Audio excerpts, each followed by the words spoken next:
Selamat sore Bapak Ibu, saudara-saudari yang dikasihi oleh Tuhan Yesus Kristus. Kita akan mulai ibadah Rabu Agung kita. Kita akan menenangkan diri sejenak, kita masuk saat hening.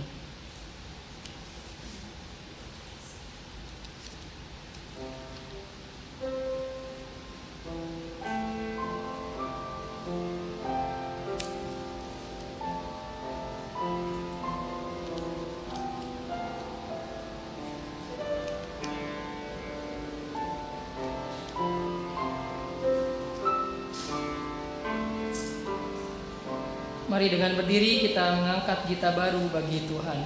Angkatlah gita baru.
Kiranya damai sejahtera dari Allah Bapa kita dan dari Tuhan Yesus Kristus menyertai kita sekalian.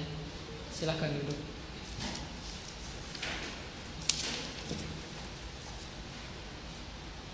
Kita akan membaca Mazmur secara berbalasan, Mazmur 63 ayat 1 hingga yang ke-8. Ya Allah, Engkaulah Allahku. Aku mencari Engkau, jiwaku haus kepadamu. Tubuhku rindu kepadamu seperti tanah yang kering dan tandus tiada berair.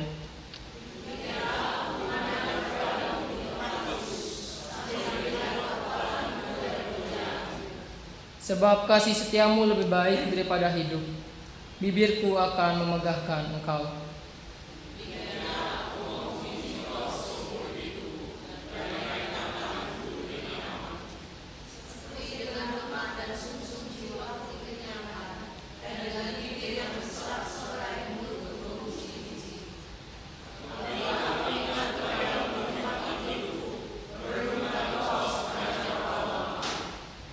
Sungguh Engkau telah menjadi pertolonganku, dan dalam naungan sayapmu aku bersorak-sorai. Jiwaku melekat kepadamu, tangan kananmu menopang aku. Dasar untuk pelaksanaan Rabu Abu kita hari ini diambil dari Bilangan 19 ayat 17.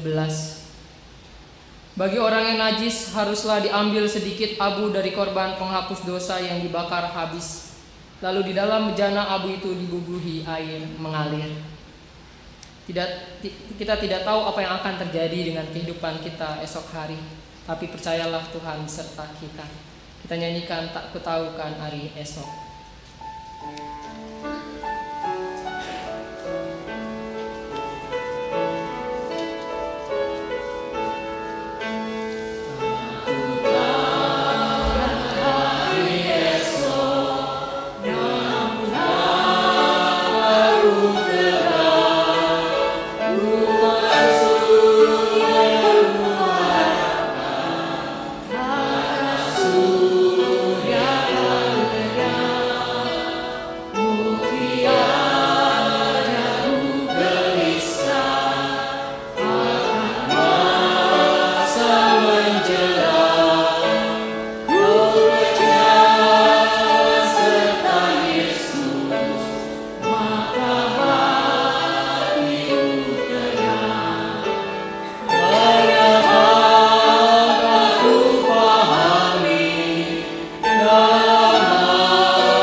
Roma 3 ayat 21 hingga yang ke-26. Tetapi sekarang tanpa hukum Taurat kebenaran Allah telah dinyatakan, seperti yang disaksikan dalam kitab Taurat dan kitab-kitab para nabi, yaitu kebenaran Allah karena iman dalam Yesus Kristus bagi semua orang yang percaya. Sebab tidak ada perbedaan karena semua orang telah berbuat dosa dan telah kehilangan kemuliaan Allah. Dan karena kasih karunia telah dibenarkan dengan cuma-cuma karena penebusan dalam Kristus Yesus. Kristus Yesus telah ditentukan Allah menjadi jalan pendamaian karena iman dalam darahnya. Hal ini dibuatnya untuk menunjukkan keadilannya, karena ia telah membiarkan dosa-dosa yang telah terjadi dahulu pada masa kesabarannya. Maksudnya ialah untuk menunjukkan keadilannya pada masa ini supaya nyata bahwa ia benar dan juga membenarkan orang yang percaya kepada Yesus. Kita akan bersama menyanyikan Dia Memilih Yesus, namun sebelum itu lagu akan dinyanyikan satu kali oleh Pendeta Yael. Lalu setelah itu kita akan nyanyikan bersama.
Mari kita nyanyikan bersama-sama.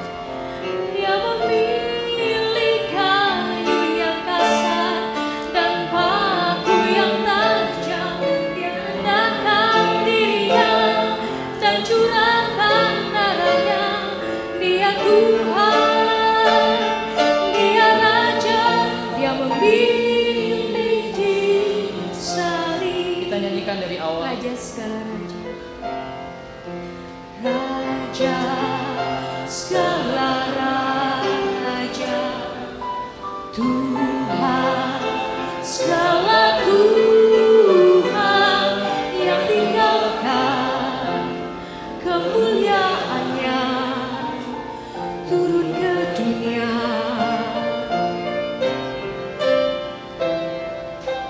Dia lewati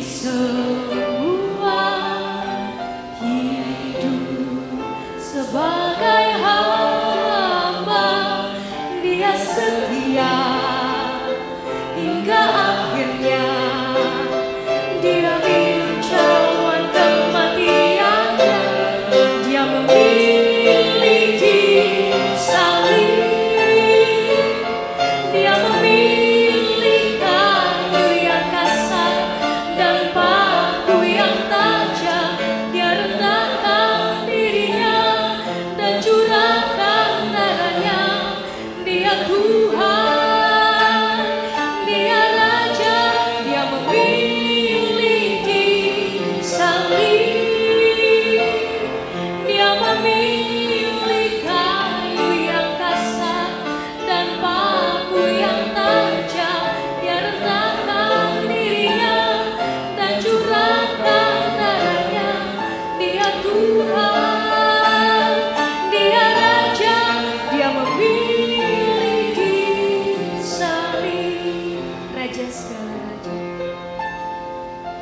raja, Raja segala raja, Tuhan segala Tuhan yang tinggalkan kemuliaannya turun ke dunia.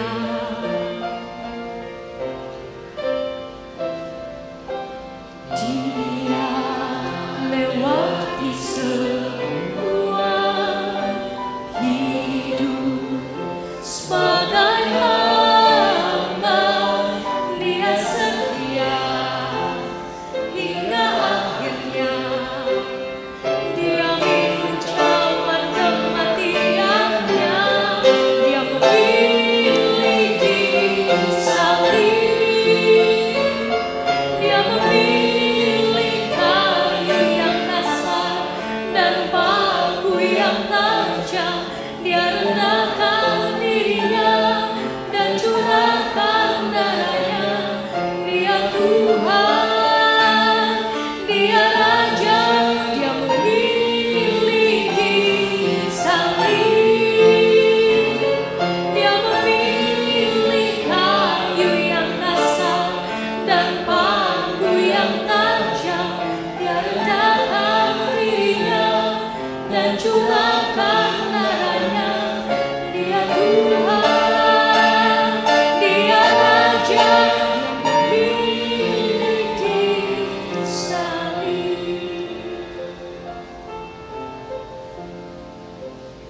Mari kita berdoa. Tuhan, kami bersyukur punya Allah yang begitu mengasihi kami, yang memilih disalib demi kami semua.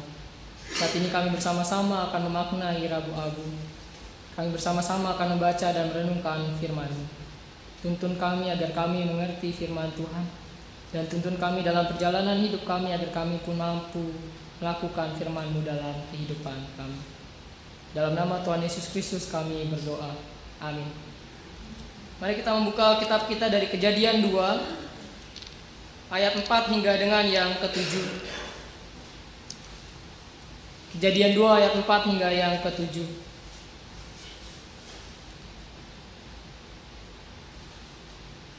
Demikianlah riwayat langit dan bumi pada waktu diciptakan, ketika Tuhan Allah menjadikan bumi dan langit.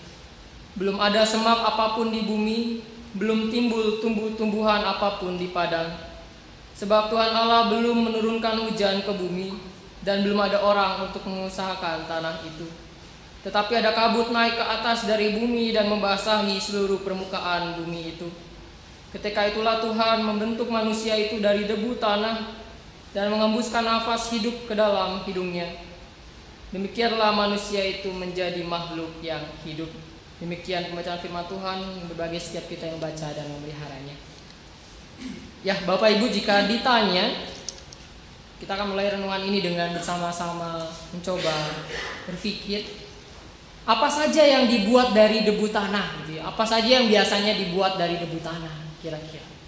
Apa saja yang biasanya mampu dibuat dari tanah, gitu ya, baik tanah liat atau apapun itu debu yang bisa dibuat. Kalau Bapak Ibu lihat sekarang di depan ada banyak tembikar, gitu ya. Istilahnya saya sebutnya tembikar, ada kendi, ada macam-macam. Ini dibuat dari debu tanah. Atau kalau Bapak Ibu lihat ke bawah ada keramik, itu pun dibuat dari debu tanah. Atau kalau Bapak Ibu nanti melihat rumah-rumah yang belum di semen begitu ya, akan ada batu bata di sana, itu pun dari debu tanah. Jadi ada banyak benda yang bisa dibuat dari debu tanah. Lalu pertanyaan kedua, apa saja yang bisa keluar atau tumbuh dari tanah? Tumbuh-tumbuhan. Kalau Bapak Ibu keluar dari gereja akan melihat tumbuh-tumbuhan keluar dari tanah. Mulai yang mungkin dari benih yang hanya sekecil biji gitu ya. Lalu dia akan terus besar, bahkan besar seperti pohon beringin. Kalau pertanyaan yang ketiga, apa saja yang kembali menjadi debu tanah? Apa yang akan kembali menjadi debu tanah? Bapak Ibu akan mengetahui bahwa semuanya akan menjadi debu tanah. Semuanya akan jadi debu tanah melalui proses yang disebut penguraian, baik melalui bakteri pengurai maupun oleh alam. Semuanya akan jadi debu tanah. Mungkin Bapak Ibu akan nanya, loh kalau batu kan keras, mungkinkah dia akan jadi debu tanah? Jangankan batu Bapak Ibu, gunung saja bisa jadi gurun pasir. Kalau Bapak Ibu pernah dengar berita atau baca tentang gurun Sahara, kalau Bapak Ibu tahu dulu gurun Sahara itu adalah gunung Sahara. Dan dulu di sana banyak tumbuh-tumbuhan hijau dan subur luar biasa. Bahkan seorang arkeolog dari National Geographic namanya Chris Stojanowski, di sana dia melakukan penelitian dan menemukan banyak kuburan orang-orang yang sempat hidup di sana. Bahkan Paul Sereno menemukan ada 200 makam manusia yang pernah hidup di sana. Lalu ditemukan juga 2005 sampai 2006 ada banyak tulang belulang hewan, ikan dan buaya. Kemungkinan besar gurun Sahara dulu adalah gunung Sahara. Mungkin sekarang tandus banyak debunya begitu ya, tapi dulu gunung. Jadi Bapak Ibu perhatikan bahwa semuanya bisa jadi debu tanah. Tanpa terkecuali, sekeras apapun itu, termasuk manusia juga. Karena manusia dari debu tanah dan akan kembali menjadi debu tanah. Kalau kita baca Kejadian 2 ayat 4 sampai 7 dan nanti kalau baca lanjutannya 8 sampai 25, maka kita akan menemukan perbedaan yang cukup besar dengan Kejadian 1 ayat 1 sampai dengan Kejadian 2 ayat yang ketiga. Kalau Bapak Ibu nanti ke rumah begitu ya, ingat-ingat lagi mungkin dulu katekisasi atau mungkin yang pemuda dan remaja pernah buka-buka internet, coba cari lagi apa perbedaannya, begitu ya. Bapak Ibu akan menemukan banyak sekali perbedaan dan kita nggak akan bahas hari ini. Tapi kita akan lihat bahwa ada satu perbedaan yang sangat mencolok, yaitu mengenai manusia. Kejadian 2 ayat 7 dengan Kejadian 1 ayat 27, maka Bapak Ibu akan menemukan perbedaan yang sangat mencolok di sana. Kejadian 1 ayat 27 dikatakan, saya akan bacakan. Maka Allah menciptakan manusia itu menurut gambarnya. Menurut gambar Allah diciptakannya dia, laki-laki dan perempuan diciptakannya mereka. Menurut Kejadian 1 ayat 27 kita diciptakan serupa dengan Allah. Menurut gambar Allah. Kejadian 2 ayat 7 saya akan bacakan. Ketika itulah Tuhan Allah membentuk manusia itu dari debu tanah dan menghembuskan nafas hidup ke dalam hidungnya. Demikianlah manusia itu menjadi makhluk yang hidup. Kalau kita baca Kejadian 1 ayat 27, seakan-akan Tuhan ingin bilang gini, kamu berharga banget. Kamu diciptakan serupa aku, gitu ya. Kamu diciptakan serupa Tuhan pencipta seluruh semesta. Tapi kalau kita baca Kejadian 2 ayat 7, seakan-akan Tuhan kayak ngomong gini, nggak jadi deh. Ternyata kamu nggak seberharga itu. Mungkin Tuhan patah hati, ya. Atau mungkin Tuhan sakit hati, kecewa. Kalau bacanya sekilas. Tapi Bapak Ibu perhatikan, ternyata tidak seperti itu. Tuhan tidak pernah menarik kata-katanya. Tidak ada misalnya tadi, nggak jadi deh, kamu tidak seberharga itu, tidak. Tapi kalau kita perhatikan sekali lagi, Kejadian 1 dan Kejadian 2 ditulis dalam kurun waktu yang berbeda, maksud yang berbeda, dan sasaran yang berbeda. Kalau mau disingkatkan seperti ini kira-kira. Kejadian 1 ayat 1 sampai dengan Kejadian 2 pasal ayatnya yang ketiga itu ditujukan untuk orang-orang Israel di pembuangan Babel. Jadi orang-orang yang sedang terpuruk, putus asa. Orang-orang yang sedang dalam keadaan kesulitan luar biasa, mungkin sudah nggak berharap lagi mereka bisa hidup. Lalu Kejadian 1 ditulis, lalu dikatakan kalau kita baca dari Kejadian 1 kan Allah menata kekacauan dan kekosongan. Jadi Kejadian 1 ini mengatakan, hei orang-orang di pembuangan Babel, Tuhan akan menata kehidupanmu yang berantakan. Tuhan akan mengisi hidupmu yang kosong. Maka lihat dari Allah menciptakan itu sangat tertata rapi, begitu ya. Lalu dikatakan juga selain Tuhan akan menata hidupmu, hidupmu itu juga berharga. Jadi jangan putus asa. Itu Kejadian 1. Beda dengan Kejadian 2. Kejadian 2 ditulis untuk orang-orang Israel pada zaman Daud sampai Salomo. Yaitu zaman keemasan Daud Salomo. Jadi mereka semua sombong luar biasa, dan mungkin kita di sini sedang mengalami itu. Kesombongan luar biasa, merasa mereka adalah orang-orang yang hebat luar biasa. Sampai akhirnya ditulislah Kejadian 2. Di sini dikatakan bahwa hai kamu kira-kira gitu, orang Israel yang merasa dirinya hebat luar biasa dan sombong luar biasa, perhatikan kamu cuma dari debu tanah. Tanpa karya Tuhan kamu sama seperti tembikar. Kamu sama seperti tumbuhan di luar. Kamu sama seperti batu yang mati. Tanpa nafas dari Allah, kamu sama seperti benda-benda mati ini. Wahai kamu orang-orang yang sombong, kira-kira itulah Kejadian 2 ditujukan. Bahwa ternyata orang-orang yang sombong ini, dan mungkin kita salah satunya ada di sana, sombong dengan segala apapun itu, baik dengan kebesaran, baik dengan kekayaan, baik dengan kehormatan, baik dengan apapun itu, atau mungkin kecantikan, kegantengan begitu ya, kepintaran dan lain sebagainya. Justru hari ini melalui Kejadian 2 kita ditegur. Tanpa nafas dari Tuhan, tanpa Tuhan menghembuskan nafasnya kepada kita, kita nggak ada apa-apanya. Kita sama seperti tembikar yang ada di depan sekarang. Kita sama seperti pohon yang nggak bisa ngapa-ngapain itu, gitu ya, dalam arti tidak bisa seperti kita bekerja, dia bekerjanya beda, gitu ya.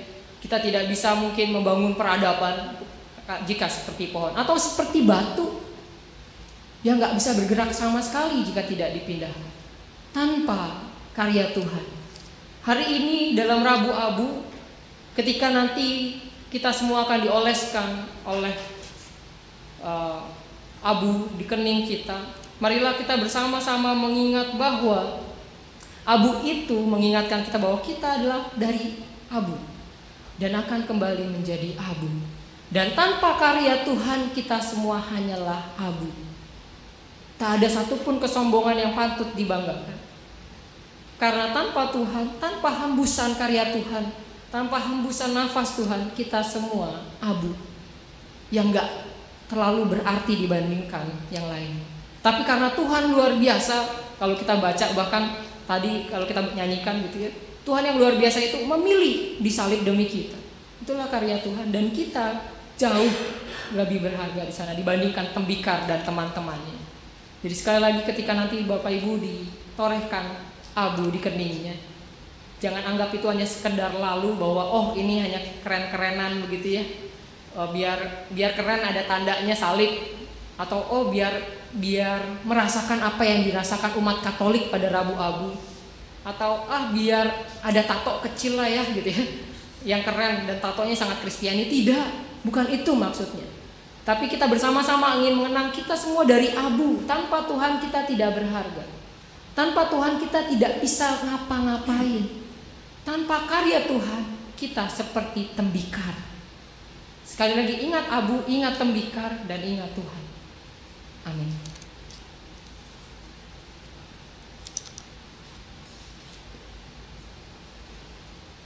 Kita akan bersama mengakui kebaikan Tuhan dengan menyanyikan Yesus Terangmu. Dinyanyikan berulang kali.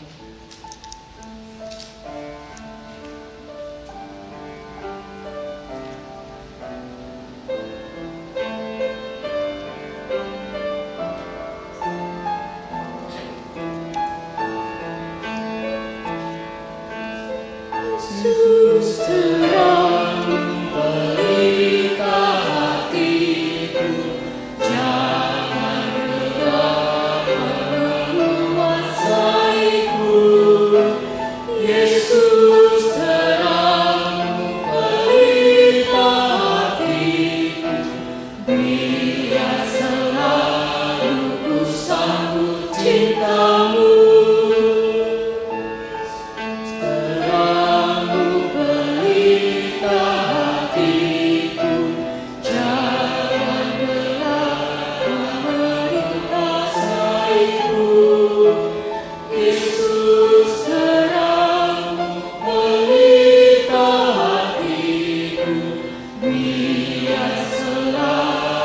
ku sambut cintamu. Bapak Ibu, saya berundang untuk berdiri.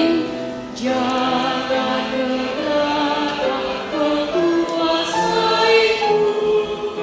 Yesus terang pelita hatiku, biar selalu ku sambut cintamu. Kita akan menorehkan dari abu di dahi bersama dengan Pendeta Yael. Nanti kita akan bagi dua jalur. Jalur sini akan maju ke depan, saya akan menorehkan. Jalur yang dari sini dengan Pendeta Yael, lalu setelah ditorehkan abu maka akan kembali lewat sana ke tempat masing-masing.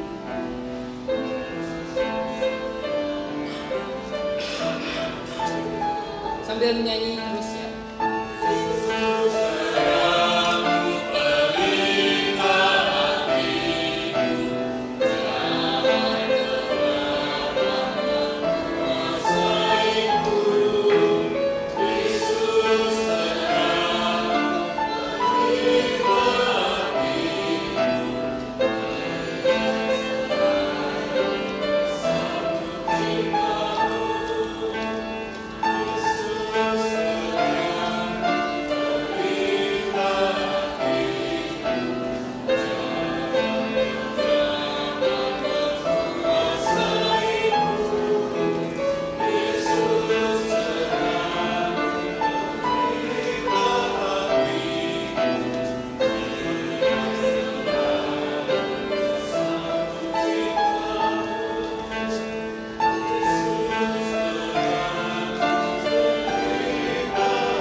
Tuhan, kami bersyukur sore hari ini kami diingatkan kembali bahwa kami adalah dari debu dan akan kembali menjadi debu.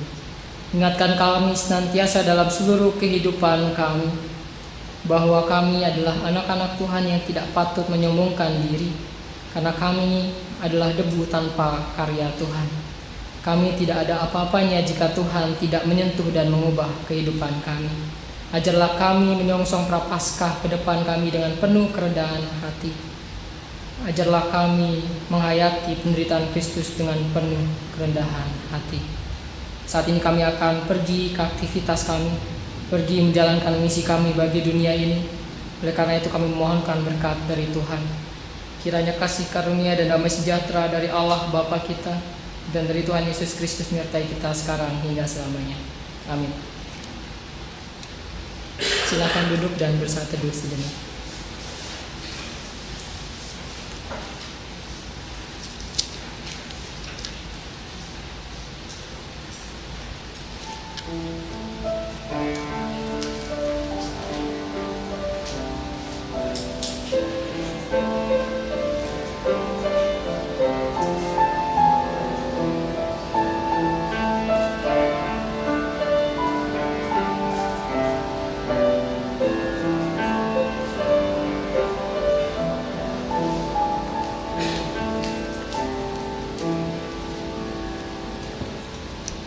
Sebelum kita kembali ke aktivitas masing-masing, Bapak Ibu boleh dipersilakan untuk mendoakan kanan kirinya. Bisa bertanya mau apa yang didoakan.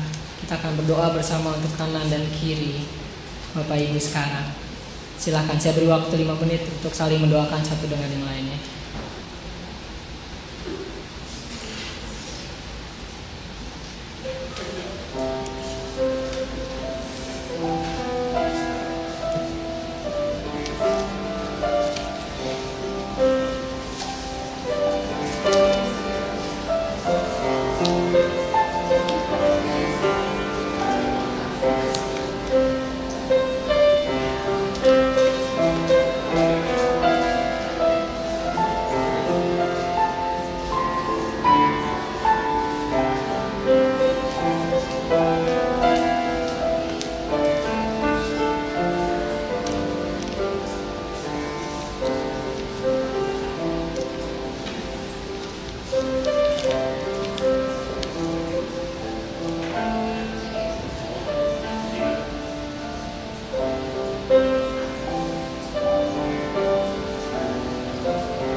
Ibadah kita telah selesai.